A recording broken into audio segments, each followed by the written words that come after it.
DreAllDay.com. You're now tuned in to the show where you learn the discipline to show up day after day, to do the work, the confidence to put yourself out there boldly and authentically, and the mental toughness to continue showing up, doing the work, putting yourself out there, even when the success you've expected to achieve is yet to be achieved. And on top of all this, you get a huge dose of personal initiative. What is that?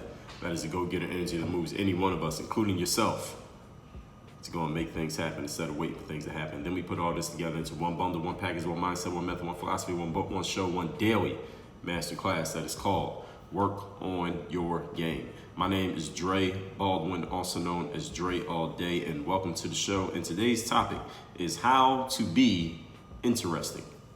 Yes, we got to do a whole masterclass on this. How can you be an interesting person? How can you be the type of individual that other people are actually interested in? Now, I know you've heard the saying, or maybe you have heard the saying, I'm going to assume maybe you've heard this, that one way to be interesting is to be interested, meaning pay attention to other people, then they'll want to pay attention to you. So I'm going to assume that maybe you have heard that before, maybe you're a little bit familiar with that. We're going to touch on that a little bit here today, but I'm going to go a little bit further than that. Okay, so I'm going to give you, and just in case you're new to this show or new to me, let me let you know something. I'm never going to give you the thing that you think I'm going to give you. I'm never going to talk about things from the angle that you think I'm going to come from, unless you heard me talk about it before. Then I might reiterate myself, but it's not going to be the common angle that you heard from everybody else, because if it was, then what the hell do I need to be doing this show for? So all that said, before we get into a little bit more explanation of the topic, let me inform everybody that I have a text message line where I want you to send me a text message and tell me something that I said here today that really resonates or stands out with or to you. If you have a challenge or a disagreement with something that I said, I'm open to that as well.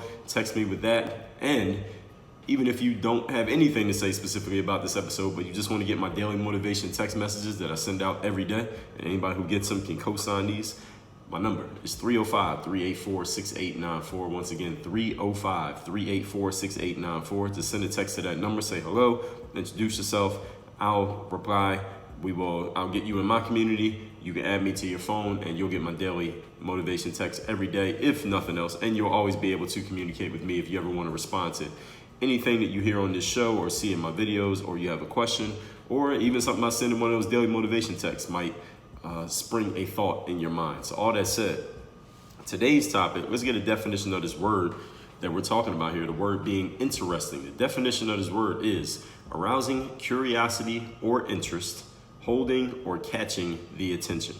So would you like to be the type of person that makes other people curious, meaning you make other people want to know more about you, make other people want to kind of dig into what you have going on a little bit more, maybe your product or your service or your business, you make them feel that way about whatever it is that you're offering? Or would you like to be able to catch the attention of other people and hold the attention of other people? Now that one, if you're in any type of marketplace, I think this is important, especially those of you who are entrepreneurs. We are in the attention economy these days, meaning you have to get people's attention before you get anything else. It used to be 20 plus years ago that you didn't really have to get that much of people's attention. You could still get their money. Nowadays, you got to get people's attention first. The sales cycle has elongated. You got to get people's attention first before you can get anything else from them, including their money. Because, look at your smartphone. Look how many different applications you have on there that are competing for your attention. Well, everybody has a smartphone, right? So there's all this competition going on just to get somebody's eyeballs and focus for a little bit of time. And if you don't have somebody's focus, then they probably are not going to be entering their credit card details to buy anything from you. So getting people's attention is the first step. So being an interesting person will help you get people's attention, and then you can do what you will with that attention, up to and including selling something to them. And if you're an entrepreneur, you better sell something, otherwise you might not be in business for too long. So all that being said, let's get into today's topic, which is, again, how to be interesting. And any questions about anything I say here, again, if you're watching this on video, if you're watching this on YouTube, of course, you already know about the comment section. But if you're listening to this on audio, and the audios come out probably about 100 days before the videos come out on YouTube. So if you're watching this video on YouTube, understand that this audio, the actual date that it got published was 100 days before you see it on YouTube. So any of you watching these videos on YouTube, I put the audios out way earlier. But if you like watching them on YouTube, which I know a lot of you do, that's why we still make sure we serve the audience. We serve everybody. That's why I'm interesting. So let's get into it. Point number one, how to be interesting. Number one, gather experiences. If you want to be an interesting person, get some experiences under your belt. What does that mean? Gather experiences. It means go do something. That's what it means. Experiences give you material to share. It allows you to relate to people in different ways because maybe somebody will touch on something or speak on or allude to something that you know something about because you have some experience around that thing. And also, just getting experiences in life keeps your mind active. I heard someone once say that it's better to invest in an experience than to invest in objects, because objects are obviously nice to have. I mean, things like a smartphone, nice to have, or some clothes or some sneakers or whatever other gadgets and tchotchkes we can go and purchase. But those objects are inanimate objects. Once you have it, it just sits there and it doesn't actually do anything. You had to do something with it. And it doesn't really enrich your engagement with other people as much as, not nearly as much as an experience does. See, let's just say I had $1,000. I could do whatever I want with that $1,000. I could invest that $1,000 into a pair of designer shoes, and the shoes will look good. And when I go outside, people will notice them, and hopefully people will compliment me on my nice shoes. And they better, because I invested $1,000 in them. Or I could buy 4 pairs of shoes that cost maybe a little bit less. Or I could take that $1,000 and I can invest that into traveling. Maybe I could take a trip abroad, or maybe I can travel and go 4 or 5 different states in the USA. Or maybe I could just put gas in my car and maybe rent a car and just go on a road trip. That experience, and this is, again, remember the topic here today is about being interesting. That experience of going and traveling and going and seeing those places and going and doing things with that $1,000, or even if I don't travel, I can stay in the town that I live in and just go get $1,000 worth of experiences. And that $1,000 can go pretty far depending on how I decide to use it. The experiences that I gather with that $1,000, now the next 20 people that I meet, I have increased the likelihood that I have some experience in my life that they also share, and therefore that helps build a much stronger connection and a much higher likelihood that I can build rapport with that person. Why? Because I have an experience to which that person can relate. Now, if I have 4 pairs of Jordan sneakers that cost me $250 a piece, that's my $1,000. And then I meet somebody who they have a bunch of experiences in their lives, but they're not really interested in Jordan sneakers. What are the chances me and this person really going to connect on much? Much less. It's not that it's impossible for us to connect, but it's much less because let's say I had spent that $1,000 on experiences, and I've been to Tulum, Mexico, and I've also been to Wyoming, and they've been to Tulum, Mexico, and maybe they're from Wyoming. Now I've increased my chances because I have the experience. And that sounds like kind of like a lottery game type of way of looking at it, but let's look at it a little bit different way. The more experiences that you have in life, and it doesn't even have to be because you took X number of dollars and said, okay, I'm just going to go get experience just because I heard Dre say it on the podcast.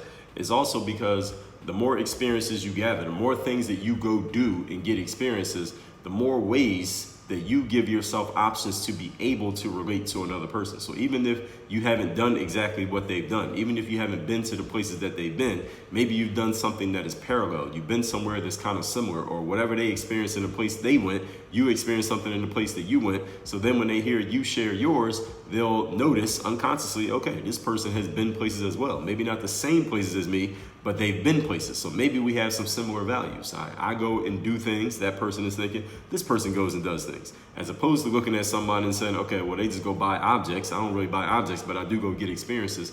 Every experience that you get, you, first of all, increase your possibilities of meeting people while doing that experience. You're not really going to meet people by gathering objects, like things that you buy off the internet or some product that you get shipped to you in 2 days via Amazon Prime. That doesn't make you interesting to another person.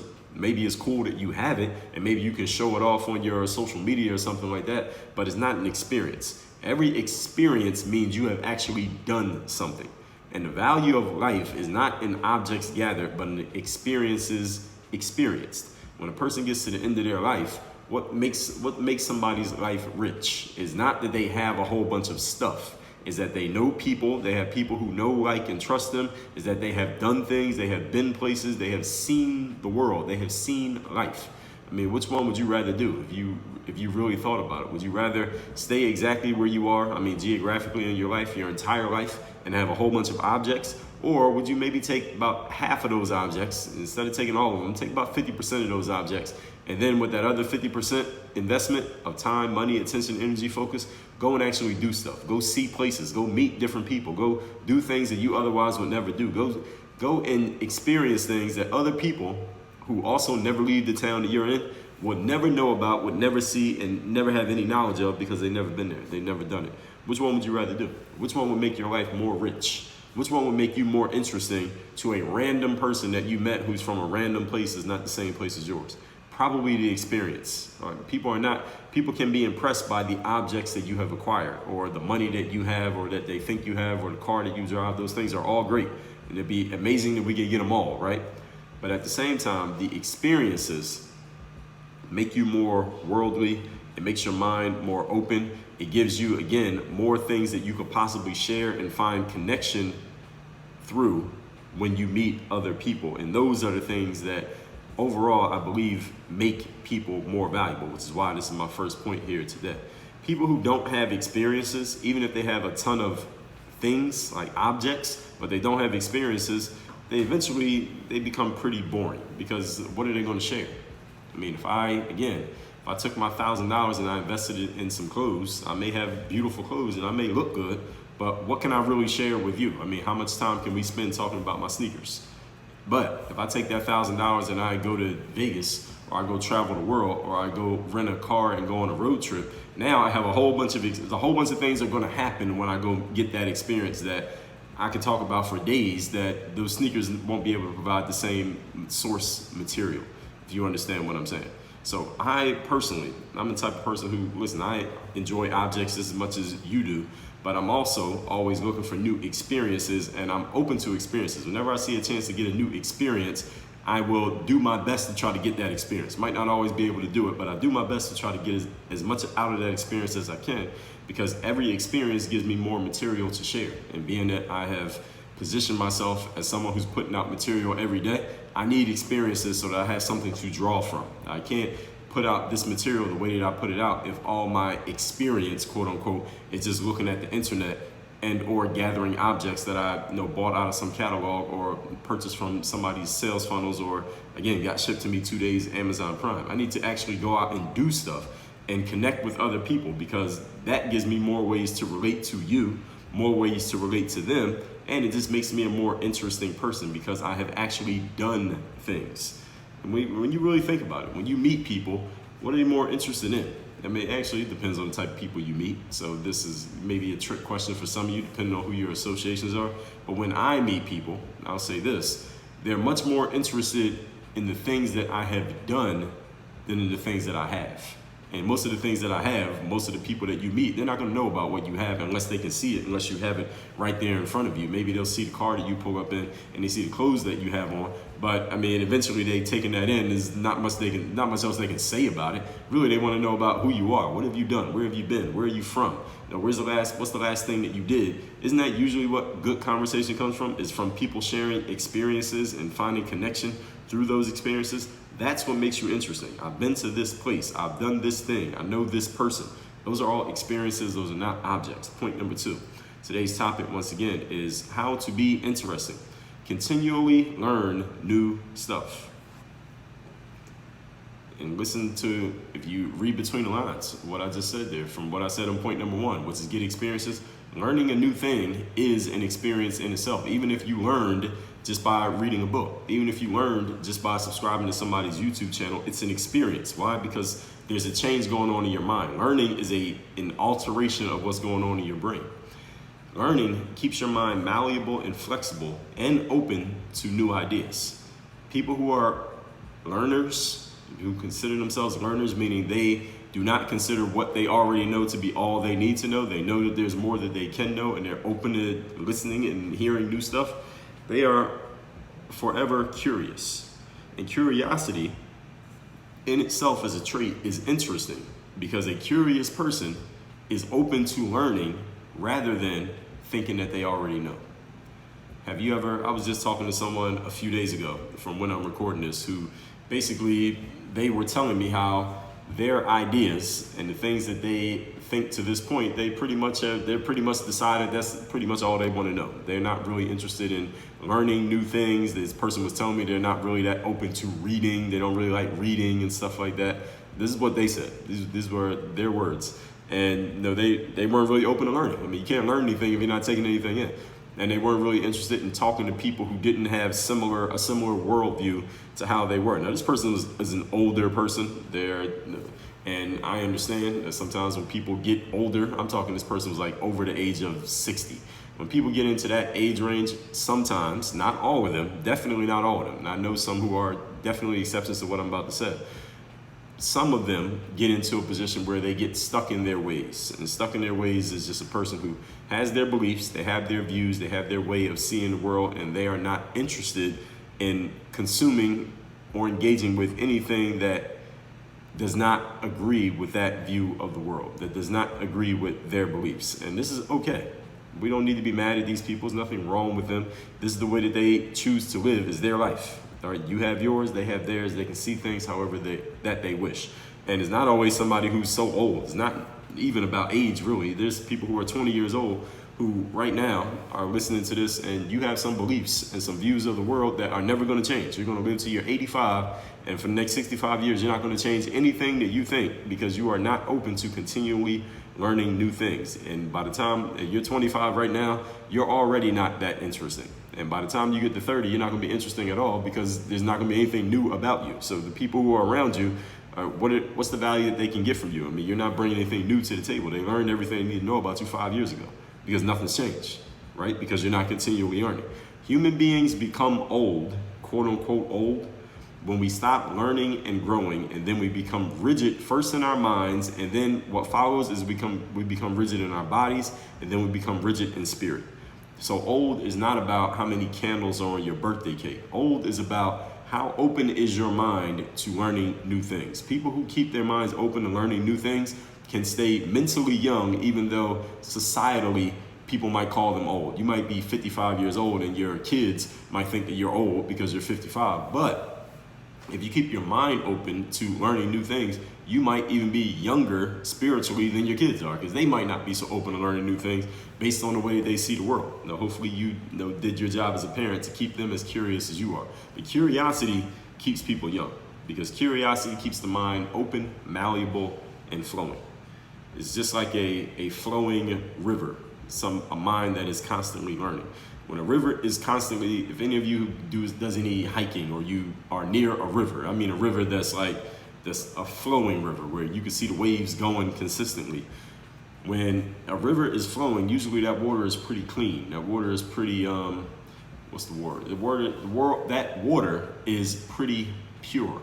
That's the kind of place where I would think these bottled water companies that claim that they get their waters from streams and springs, usually that's water that's coming from a river. Who knows where they're actually getting that water from? That's just clever marketing probably, but I think you get the idea of what I'm saying. That water is pretty clean. Why? Because it's always flowing. So whatever is old is always getting washed out and getting replaced with something new. That's what learning is like.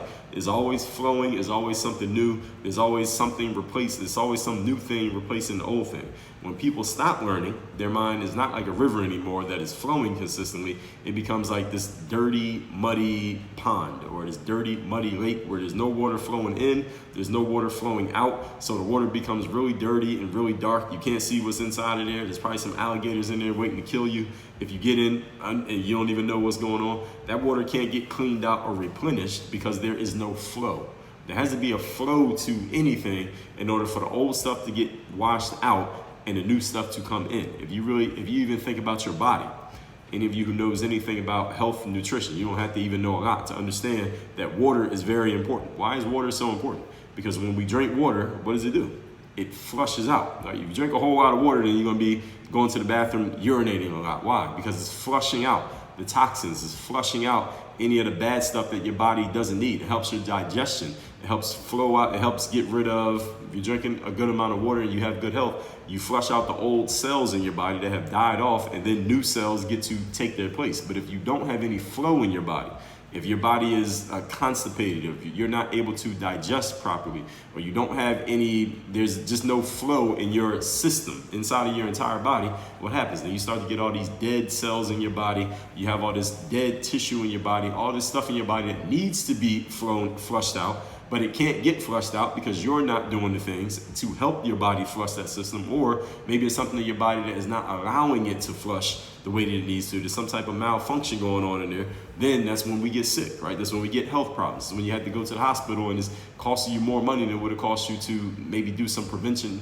things earlier, or maybe it is not your fault. Maybe it's just some random thing that happened that you couldn't control. But the same thing that happens with a river or a lake is the same thing that happens with the human body, and it's the same thing that happens with our mind. We have to have a constant state of flow so that we can get the old stuff out and the new stuff in. That is what learning is about. And there are many people who mentally have no flow because they're not interested. It's not that they can't learn anything. They're not interested in learning anything. So they have all these old ideas that they are unwilling to have challenged. It doesn't mean that the new idea is better than your old idea. But if you're not willing to engage with the new idea, how will you know that your old idea is even as sturdy as you think it is if you're not allowing it to be looked at?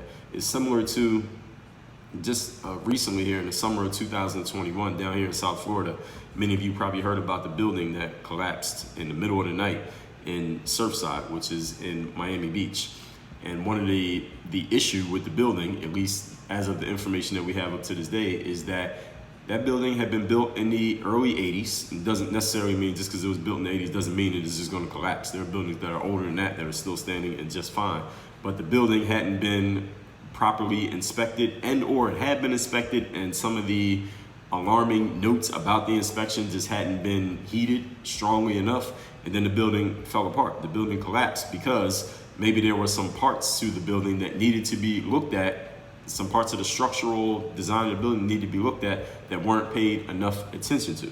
And then the building fell apart because there were some old things in there that needed to be replaced with new things. And the building fell apart tragically, and a bunch of people lost their lives, and many, even more people than that, lost their homes and didn't even have a place to go because somebody didn't say, hey, let's get rid of this old stuff and bring some new stuff in. And it's the same thing that happens with people's minds. When they're not learning and getting rid of the old stuff with some new stuff, they become old and mentally they start to collapse. But the building doesn't fall apart and not some big tragedy that comes on the news. So because it's so much more subtle, people don't notice it as much, but they slowly become less and less interesting of a person.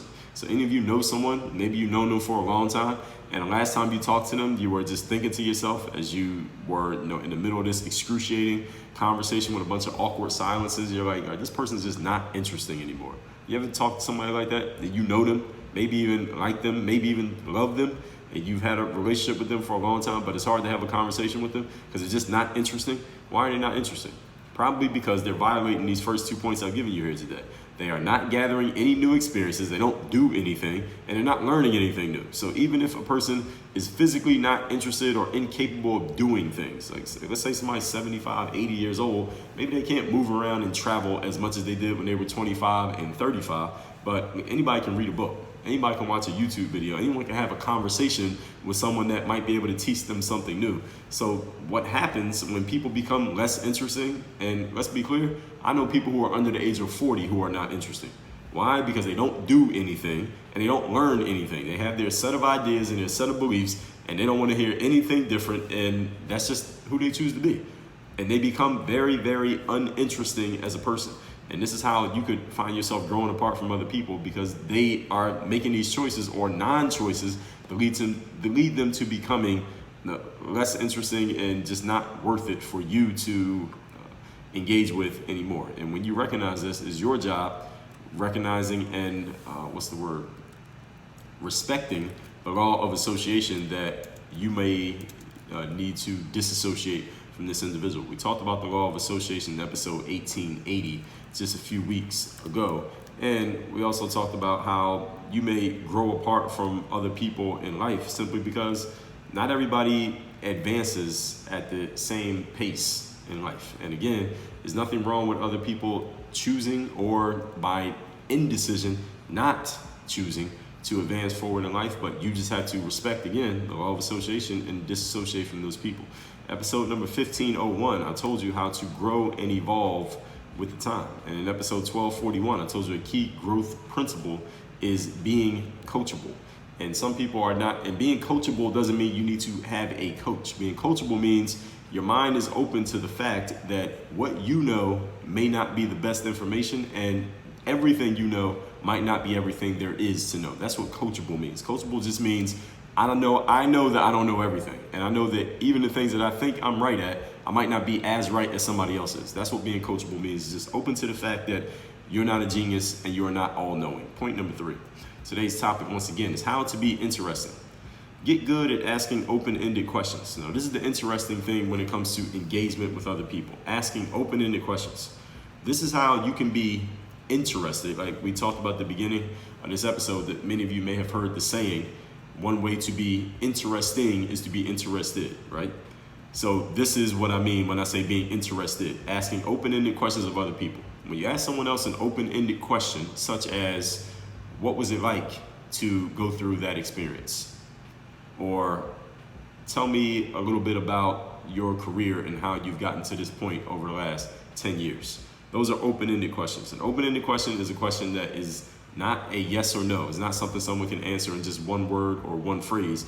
It's where you're basically opening the room or opening the conversation for them to say whatever and however much they want to say. That's an open-ended question. Open-ended questions are the kind of questions that get other people to start talking. I talked about these and I give you a whole primer and a bunch of examples in my book called 25 Conversation Starters. That's part of the leadership bundle, which you can get by going to workonyourgame.com/books. Again, that's workonyourgame.com/books. That book is called 25 Conversation Starters. It's part of the leadership bundle. You might as well get all 3 books in that bundle. You can get the book by itself if you want as well. But an open-ended question is the kind of question that you ask to get another person talking. And here's the funny thing about an open-ended question is that even though it's you asking the question, is the other person going to do most of the talking. And because you got them to do most of the talking, they're actually going to like you more, but you didn't even say that much. And you know why people like you more when you ask them open-ended questions? Because when you ask someone an open-ended question, you are giving them the floor to speak. And so why does giving someone else the floor to speak make them like you? Is because most people do not listen. So when you ask someone an open-ended question, you are asking them to speak. They are speaking to you. They get to talk about their favorite subject. All of us have the same favorite subject, which is ourselves. They get to talk about their favorite subject, and they have a captive audience of at least one person, which is you. They are going to like you a lot because finally they came across someone who will listen. That's the value of an open-ended question. And that's why my book, 25 Conversation Starters, short book, but so valuable because it gives you it's a simple trick into rapport building and leadership skills and people skills that a lot of people don't understand. Is a paradox because many people incorrectly believe that to make other people like you, you had to be this eloquent person that just talks and talks and talks. Like your host right now, I've been talking for damn near 30 minutes straight. People think they need to do this to get people to like them. All right, talking does not make people like you. Listening makes people like you because everyone wants to talk about themselves. And no one can talk about themselves when you're talking to them or even worse, talking at them. Interested people are interesting because we all like to speak our minds. And what's on all of our minds is the same thing, our own lives. Ourselves, what we're doing, what we're working on, what we're going through, what we've done, and what we're about to do. That's the number one topic on every person's mind who's listening to me right now. Your number one thing on your mind is not Dre Baldwin. Number one thing on your mind is you, whatever your name is. Offer someone the space to talk about themselves and then listen to them, and they will like you, maybe even love you, since so few other people are interested in others in a genuine way, and or if they claim to be interested, they don't actually listen. All that said, let's recap today's class, which is how to be interesting, defined as arousing curiosity or interest, holding or catching the attention of. Point number 1, gather experiences. Experiences give you material to share, allows you to relate to people, and keeps your mind active. People who are gathering experiences are always interesting because they have so many different things that they have been through from which they can share. I've been to this place, I've done that thing, I know this person. People who know a lot of people, you know how they know so many people? Because they are always gathering experiences, not because they gather stuff. Nothing wrong with having stuff.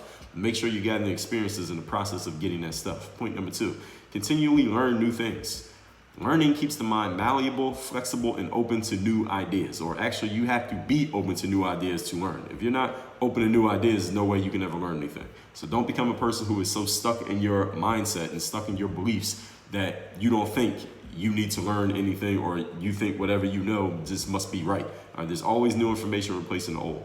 People become old not by how many candles are on your birthday cake. You're old when you stop learning and growing. You could be 22 and be old because your mind becomes rigid, then your body becomes rigid, then your spirit becomes rigid, and then your whole facade collapses internally. It might not happen, you might not physically collapse, but your mental collapses, and the circle around you collapses because you're not interesting anymore. Uninteresting people are people who are not interested in learning anything, and people who don't do anything other than what they've always done. A flowing river versus a muddy lake. That's the difference between them, is the flow, is the old replacing the new. Dead cells in your body or a healthy metabolism. What is that? What's the difference? It's the flow. How much flow is going in and out of your body versus how much is just stuck there and it can't get out. So when things are not getting cleaned out and replenished, then the collapse begins to happen. Point number 3, get good at asking open-ended questions. All right, this is how you can be interested, so to speak. Allow other people to speak for themselves, as I detailed in my book, 25 Conversation Starters. People who are interested are interesting because we give other people the floor to talk about their favorite subject, which is the same as your favorite subject, which is yourself/themselves/ourselves. Everybody likes to talk about themselves. When you give people the floor to talk about themselves and you actually listen to them, you are a rare breed, because most people do not listen. Most people are not interested in other people enough, or they're not good at showing it. When you finally show that you're an anomaly, you're different, and people will like you, maybe even love you, because you're finally giving them what they want, which is a captive audience. Send me a text at 305-384-6894. Tell me the best thing you got from today's masterclass. What are you going to do differently based on what you heard here today? My number, 305-384-6894, and work on your game. Dre all day.